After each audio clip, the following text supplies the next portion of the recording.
Hi, welcome to the second season of Pet Fed podcast. Today we have two great gentlemen with us. Satinder Singh, who has been leading Royal Canin for the last 6 years, been with Royal Canin for nine, and spent staggering 19 years in the category.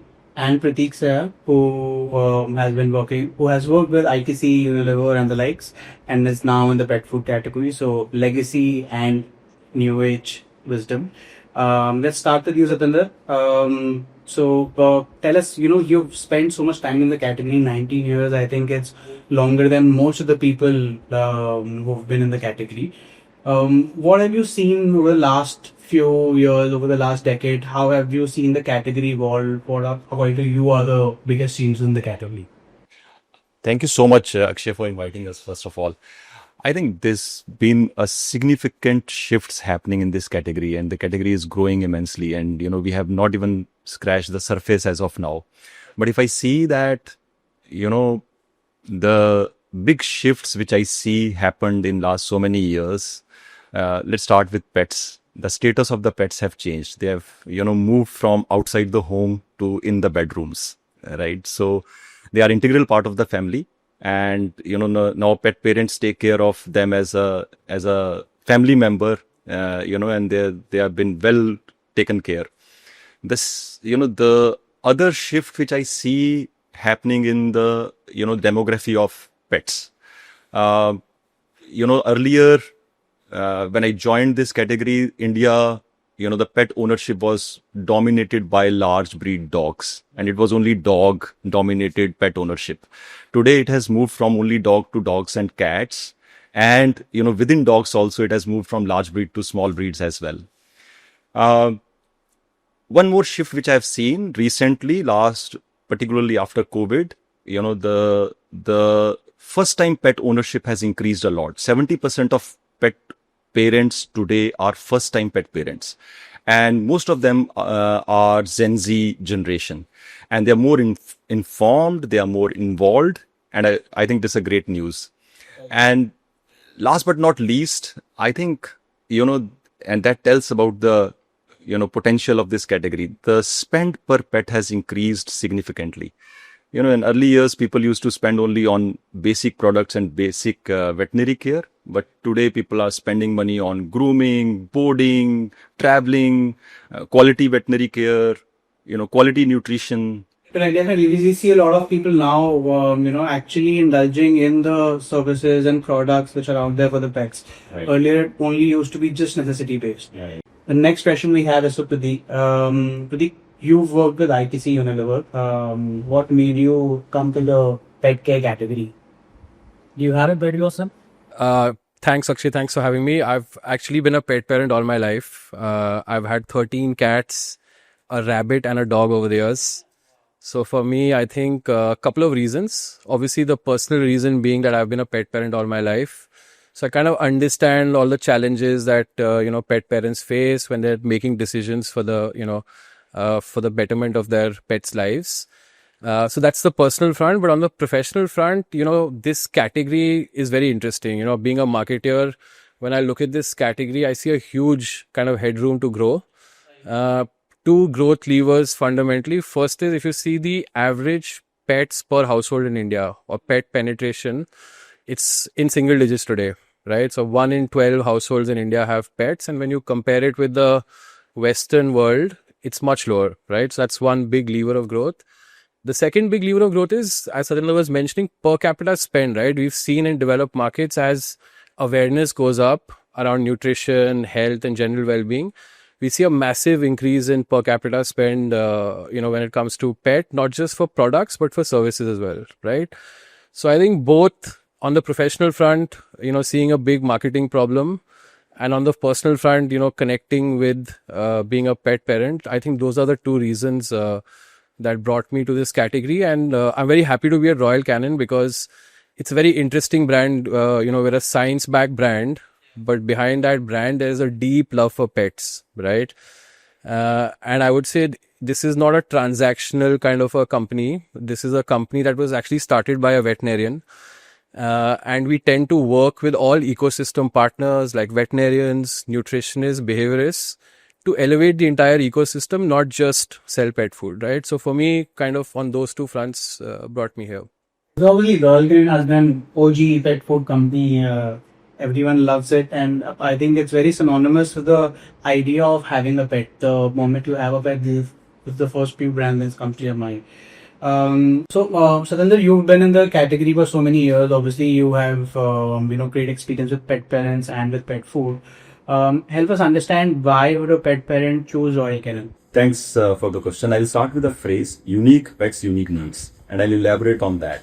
At Royal Canin, we know that each cat and dog is unique. This is their size, breed, condition, sensitivity, life stage, lifestyle, and they, require a nutritional solution for each of these needs. And we don't just produce pet food.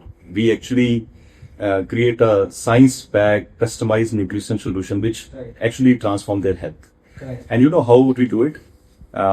Over a period of time, we have developed about 450 recipes, and our network has created about 1250 SKUs to address all each of these needs. And whenever we operate in any country, today we operate in more than 120 countries. We do a research in those countries to understand the needs of the pets locally. I'll give you an example of India. When we did the research, we found certain needs, and we launched out of our, total portfolio, we launched about 135 recipes with more than 250 SKUs. But we also got this insight that Indian consumers, buy in a smaller packs, and our global factories produce most of the packs in a larger pack. So we have invested about 100 crores in a packing center in India, where we are, now producing the smaller packs for Indian consumers. Oh, perfect. Is that the news that I read recently that in Bhiwandi, I think you have invested in the package, Yes, right? yes, absolutely. So we have invested 100 crore rupees in a packaging center, which is a state-of-art packaging center, best in class. I don't think there is any facility in India which can match that. I just, wanted to share a personal anecdote on this unique pets, unique needs. I had a black lab called Zulu, right? And labs are notorious for gulping their food, right? I went to the vet recommended Royal Canin's Labrador nutrition food, right? And the interesting thing about this kibble is it's actually donut shaped. And it's much larger than a normal kibble, right? So what it does basically is it forces the lab to chew its food before it gulps it down, right? So when we talk about unique pets, unique needs, it's not just nutrition. We have observed cats and dogs, in our global R&D facility in France, and we have found these little nuggets that make the food, truly, truly incredibly unique. And it's great to hear that you are not just following one product fits all sort of an approach, and it's actually being customized to breeds and to geographies. Very interesting. And I think I've heard that Indian consumers need smaller packs from a lot of other people in the category as well. And do you have any insight as to why that difference in behavior is? Why someone in the Western countries would prefer a 20 kg bag over 5 kg in India?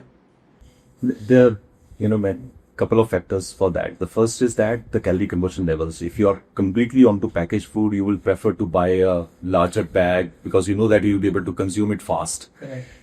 In India, most of the pet parents do a mixed feeding. Maybe mixed feed with the home food or one time packaged food, one time. Correct. So it lasts, the packs last long. Secondly, I think many people are still on, flirting with, the kibbles, so they, don't want to buy too much, in one go. Right. And, the last but not least, it's the outlay. When you buy a 20 kg bag, you have to spend a lot of money, so people in India, in general, most of the categories, people Prefer smaller packs. Yeah. Do you also feel that this is a factor of storage conditions? That probably because India is usually a humid country, storing dog food or storing any food for that matter over a longer period of time gets difficult? Yes, if you are not consuming that frequently and you are not finishing that large bag, Right. then definitely, over a period of time when it is open, Right. it can get stale. Obviously. So people prefer to have a smaller batch from that reason as well. So Pradeep, next question is for you. You've been a marketeer for the longest time. You've seen obviously social and digital changes. How do you think that has impacted a pet parent's life or the community of pets in general? Sure, sure. See, social and digital, there's no category in the world which is not disrupted by social and digital. But within pet care, just to dimensionalize, this disruption, globally, if you see 1 in 5 people, around 20% of pet parents, their number one source of information for nutrition and health information is social media, right? When you look at hyper digital markets like India and China, it's 40%, right? Which means 2 out of 5 people are actually going and getting all their information on social media. Now, when you take a generational cut and you look at Gen Zs, right? 55 to 60% Gen Zs globally, their first point of information is on social media, right? So obviously for a company like Royal Canin, it has huge, implications. And over the last 4 5 years, we have, been adapting our business model to better serve pet parents in this emerging ecosystem challenge. I would say, couple of initiatives I can talk to you about. We are very strong with partnering with the ecosystem, right? So what we are trying to do now is we're trying to onboard our ecosystem partners like nutritionists, veterinarians, behaviorists to help them increase their online presence. So people who've had a thriving offline business, if they don't make this change, then in the long run, it is a going concern, kind of a challenge for them. That's one big initiative we're trying to do.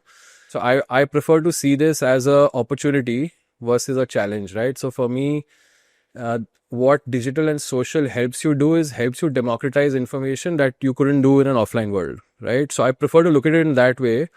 And yeah, we are continuously looking at ways to play on the digital space and help pet parents with the right information and awareness. Because I think if you're a business owner today, if you're not playing in a phygital world, then somewhere in the long run it's going to impact your business, right? So I would say, that's our, that's the principle of mutuality that kind of Mars works with, is that any benefit which is a mutual benefit always works better for all partners concerned. And that's what we are trying to drive now. I like to be behind the scenes. And I think a lot of these businessmen, a lot of veterinarians also, they prefer being behind the scenes and the coming online and showing themselves to the world is still something that they're scared of. I know I was, but I think it's a good battle to fight. Yeah, I think practice makes perfect. No one started out being perfect at anything. I think one needs to approach it as, in an offline world, I'm serving pet parents. Now they are going online. So I need to, adjust my profession and business model to be better able to serve that need. Whenever our marketing team asks me to make a reel, I always say no. And my wife could be the face or someone from the organization in the face. I never come on screen to do all of this. But yeah, I'm learning. I think podcast is breaking that X. You're done right. So, if I may just add to what Prateek is saying, we have also partnered with veterinarians where we have created a series of podcasts with veterinarians.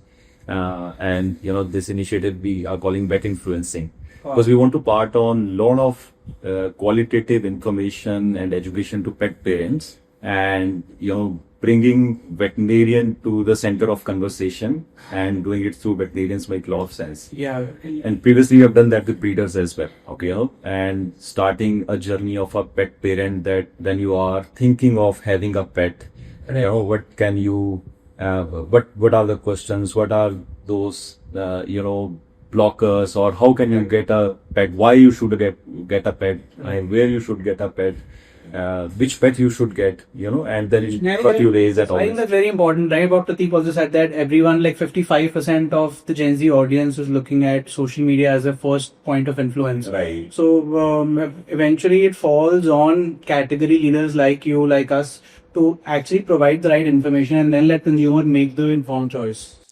Yeah, absolutely. I think you said something very interesting, the right information, right? Because there's a lot of information out there, but the reality is a subject matter expert is a vet, right? So I think if you want to really serve pet parents well, you need to democratize information through the veterinarians, right? And that's why we are working in that space. Correct. And now, Sullivan, the next question is for you.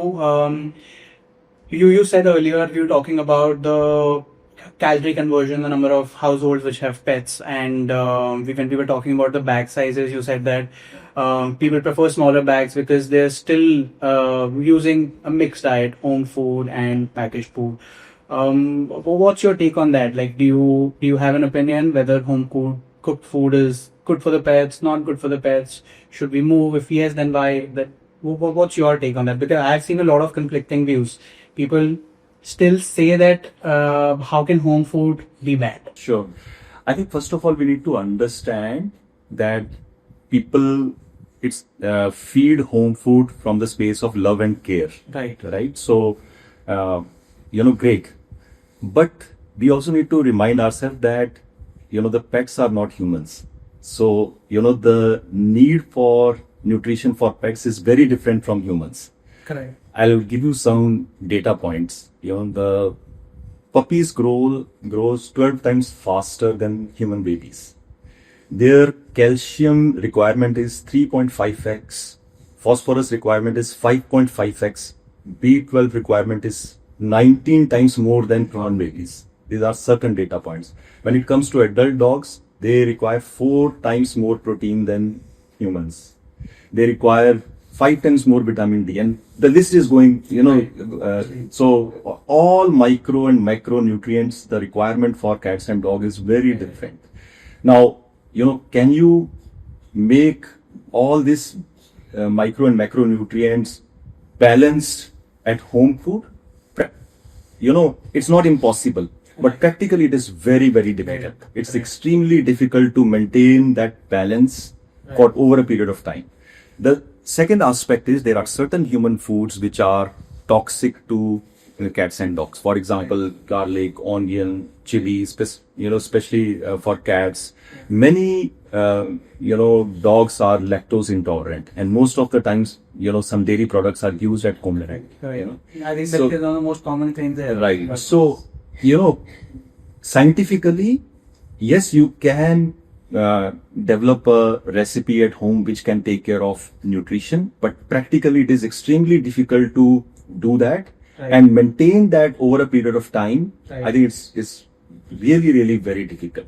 So, when you have a science-backed complete nutrition in a package, I think one can trust the quality. So I think for the pet parents, what it boils down to is that if they have enough knowledge and if they've approached it with enough scientific knowledge to back whatever meal they're preparing for their pet, then it makes sense. But practically speaking, none of us have the knowledge, none of us have the time to do that. So it's important, but still for the pet to have the right nutrition. So packaged food in that way makes a lot of sense. Yeah. So suddenly we were talking about home cooked meals and the importance of science-backed nutrition, like what you guys do.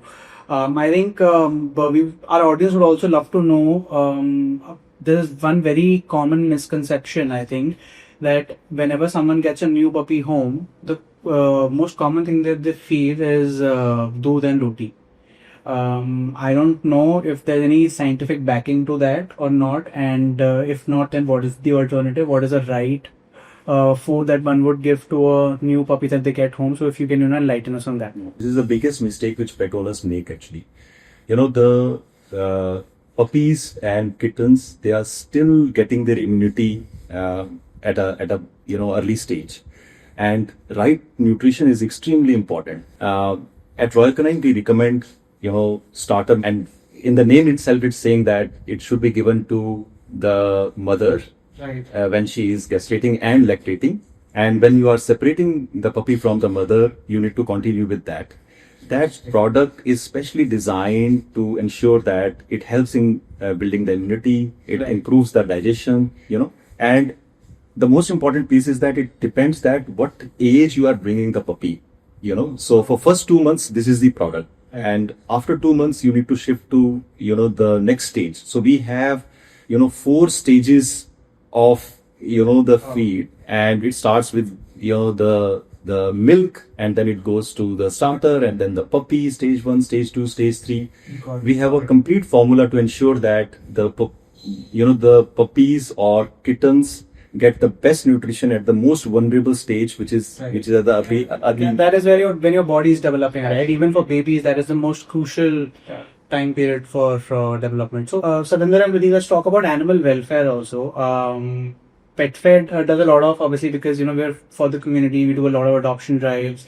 We support a lot of NGOs to raise awareness, and in fact, one of our very very appreciated initiatives is that we have free entry for anyone with an indie dog. So whether you're coming with an Indian, and not just indie dog or a cat. So if you have an indie dog or a cat and you're getting them to the PetFed, then your ticket is on us. I would like to ask you that, do you guys also, I'm sure that you work for the community, but you would like to know the specific initiatives that you guys take to further value of animal welfare? Absolutely. We demonstrate our responsibility through various initiatives. We have partnered with a lot of NGOs on ensuring that we take care of, when we say pet, we do not only mean pets at home, we also mean the community pets, even the stray cats and dogs. Right. And we have partnered with various NGOs to take care of welfare issues like sterilization, vaccination, even issues like in summers, the clean water is not available. Many people feed them, but the water is our issue, which the stray dogs and cats doesn't get. So we have last 5 years we are running a campaign, Water Ball Challenge, and we have included lot of community members to help us in doing that. Right. And we do take responsibility by ensuring that we do good for pets, people, and planet. Right. And PET, I have mentioned that with the help of a lot of NGO partners, we are doing not only stuff for pets but also the community pets. Right. When it comes to planet, I'm very happy to share that last 5 years we are recycling the entire plastic which goes into our packaging through our partners. Right. And when it comes to people, I'm very proud that we are leading this thought leadership through helping all the professionals or partners in elevating their awareness and education levels, not only for nutrition but in their practice. Right. For example, breeders for kennel management and good breeding practices, for veterinarians, ensuring that they elevate the entire clinical practice and clinic management. Right. And we believe that anything which benefits ecosystem will ultimately benefit us. So whatever we give to the community obviously will come back. Yeah. I'll just add to what Satinder said and add a couple of nuggets around pets, people, and planet. We have this range called Start of Life, which is basically for puppies and kittens. And recently we've replaced, fish oil, which was the original source of omega-3 in that product, with sustainably sourced algal oil, right? So when it comes to product development science also, we are continuously, looking at new technologies and new solutions so that we can serve the pets and the pet parents in the best way while reducing our impact on the planet.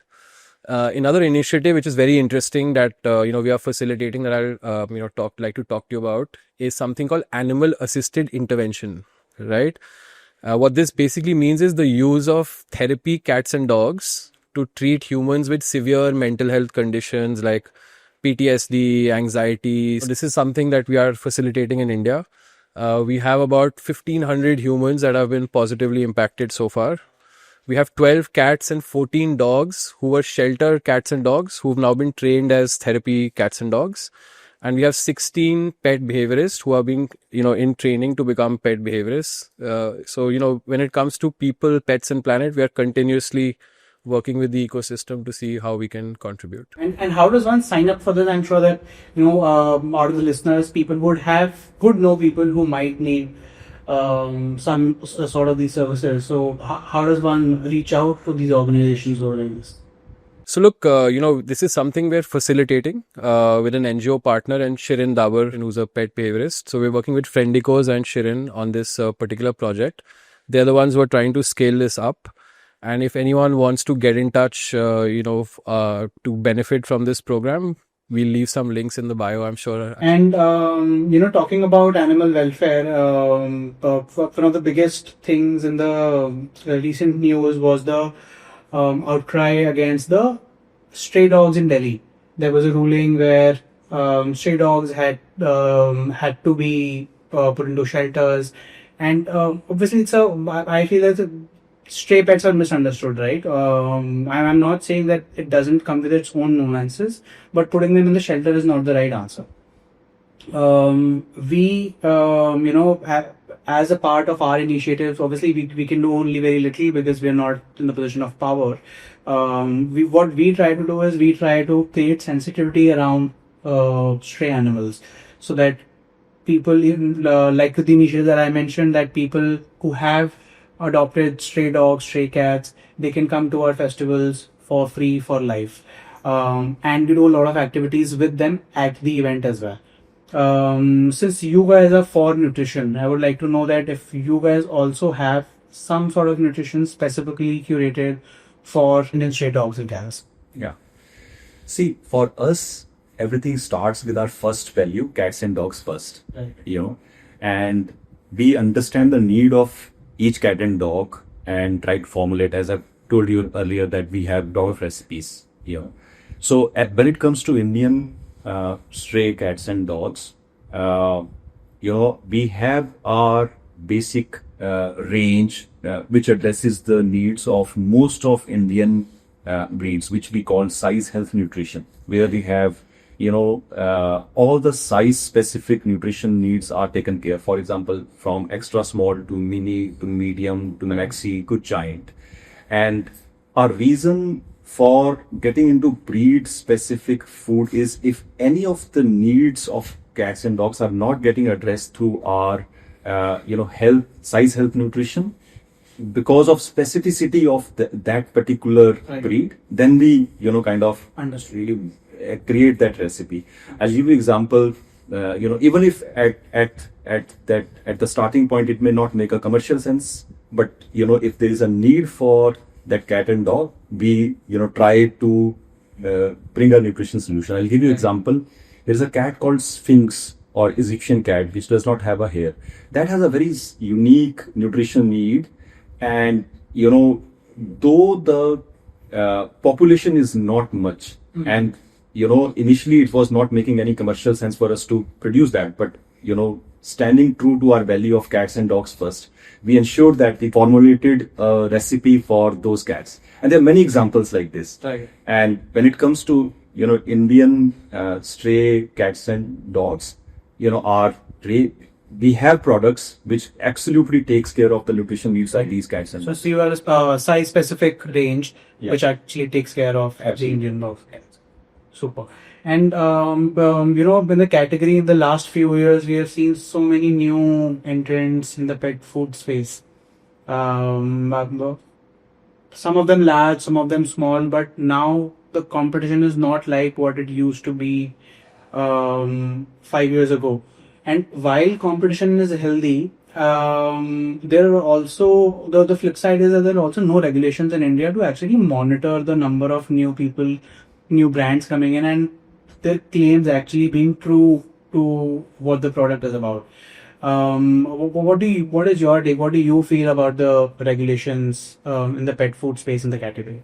Yeah, I think I'll first start with your first part of the question, that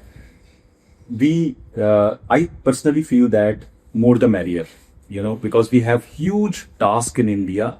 The calorie conversion in India is very less, and the reason for that is there is huge need for nutritional education, and more people joining this hands and trying to part the knowledge in nutritional knowledge. Right.